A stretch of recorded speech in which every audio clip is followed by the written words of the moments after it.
जगत्त्रयान्तो दधिसम्प्लवोदे नारायणस्योदरनाभिनालात् विनिर्गतो जस्त्वति वाङ्न वैमृषा किन्त्वीश्वरत्वन्न विनिर्गतोऽस्मि। पहले अनुवाद देखते हैं। जिस समय प्रलयकालीन जल में तीनों लोक निमग्न हो गए थे, उस समय उस जल में अवस्थित नारायण के नाभिनाल से ब्रह्मा प्रकट हुए थे। ऐसा पुराणकर्ता ऋषियों ने वर्णन किया है। उनका यह कथन वास्तव में मिथ्या नहीं हो सकता। अतः हे ईश्वर, क्या मैं आपसे निकला उत्पन्न हुआ आपका पुत्र नहीं हूं? तो यहाँ पे ब्रह्मा जी अपना और निकट का संबंध दिखा रहे हैं। अन्य वस्तुएं भगवान के गर्भ में हो सकती हैं, सत्य बात है, लेकिन ब्रह्मा जी अपना और निकट का संबंध दिखा रहे हैं कि मैं तो साक्षात आपसे प्रकट हुआ हूं। अब शब्दों के अर्थ को देखते हैं। जगत त्रयांतो दधि संप्लवोदे। जगत मतलब जगत, जगत त्रय मतलब जो तीनों लोक हैं, और उदधि मतलब सागर। संप्लव का अर्थ है प्रलयकालीन जल। संप्लवोदय, उदय मतलब जल, संप्लव मतलब प्रलय जल। तो जब सृष्टि की प्रलय हो जाती है तो सभी कुछ जो प्रलय का जल होता है उससे ढक जाता है। तो उसके बाद क्या होता है?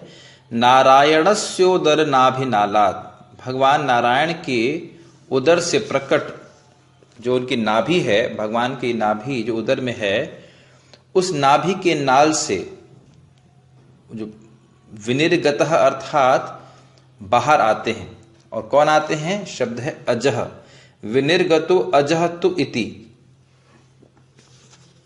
यानी कि ब्रह्मा जी प्रलय काल के बाद भगवान नारायण के नाभि कमल के नाल से प्रकट होते हैं।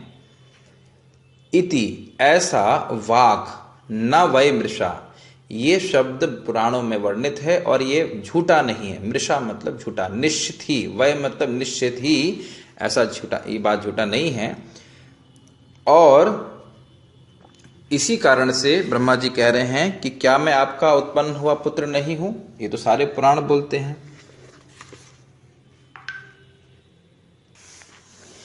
अब हम टीका को देखते हैं। मान लीजिए भगवान कहें कि पुत्र माता की कोख में रहता तो है, किंतु सदा सर्वदा कोख में ही नहीं रहता, अवश्य ही वह बाहर निकलता है।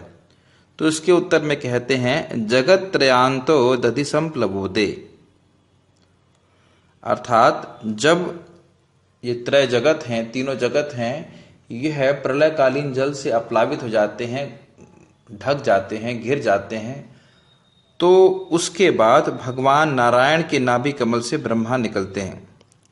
तो कहने का अर्थ ये है, ये क्यों कह रहे हैं? कह रहे हैं ब्रह्मा जी कि और कोई व्यक्ति चाहे निकले या ना निकले, लेकिन मैं अज अर्थात जिनका कोई प्रकट भौतिक माता पिता नहीं है, तो वह तो आपसे निकला ही हूं, और इस कारण से निश्चित रूप से मैं आपका संतान हूं, और इस कारण से आपकी कृपा का भाजन हूं। कृपा आपको मुझ पर करनी चाहिए, क्योंकि मैं आपका पुत्र हूं, साक्षात पुत्र हूं।